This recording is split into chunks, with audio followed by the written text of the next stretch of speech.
Hello दोस्तों, नमस्कार। स्वागत है आप सभी का अपने यूट्यूब चैनल RS Academy 24 पर।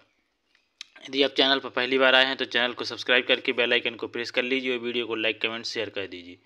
तो चलिए साथियों, जैसा कि आप सभी देख रहे हैं, ESB का फर्जीवाड़ा आया सामने। MPTET 2023 क्या ESB ने किया फर्जीवाड़ा?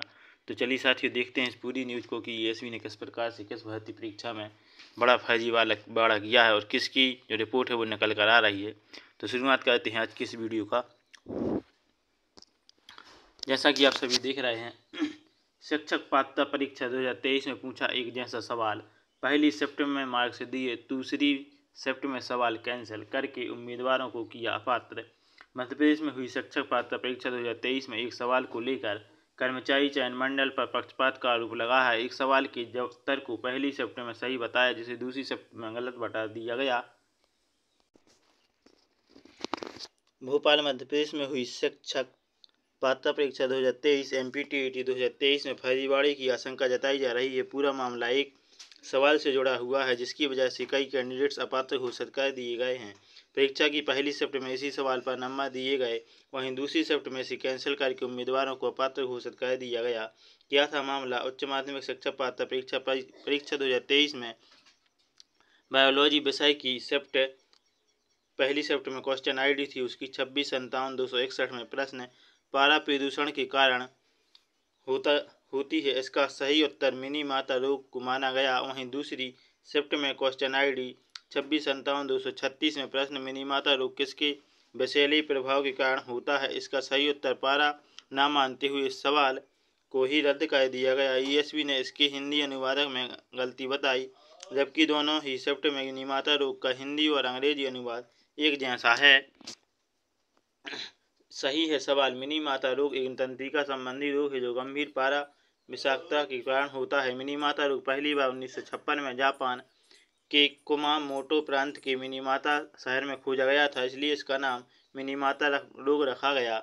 ESB की ग्रुप 2 सब ग्रुप 3 में स्वच्छता निरीक्षक के केमिस्ट एवं अन्य समतुल्य सीधी भर्ती एवं बैकलॉग पद पर संयुक्त भर्ती परीक्षा 2022 में शिफ्ट 1 में यही प्रश्न क्वेश्चन ID 2633-783 पूछा गया है और इस परीक्षा में मिनीमाता को ही सही माना गया है। किताबों में इसका जवाब मिनीमाता रोग ही लिखा हुआ है।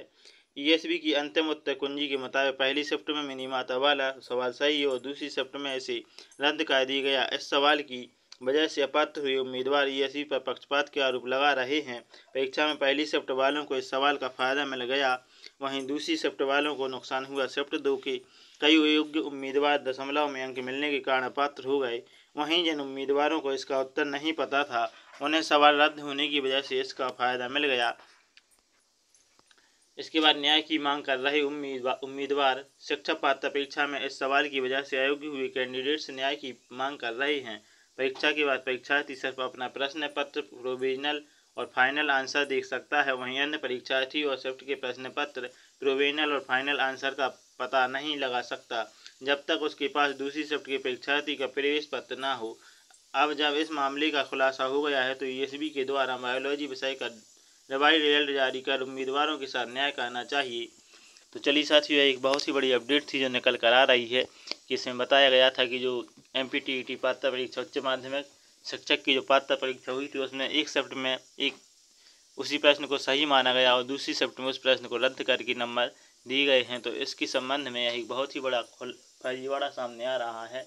ESB की तरफ की फर्जीवाड़ा करके ESB ने इस प्रकार से एक ही प्रश्न को 2 शिफ्टों में अलग अलग उत्तर उसकी बताए हैं, जिस वजह से बच्चों को काफ़ी अधिक नुकसान हुआ है। तो इसकी न्याय की मांग को लेकर उम्मीदवार हाईकोर्ट भी चले गए हैं। तो हाईकोर्ट से फैसला आने वाला है।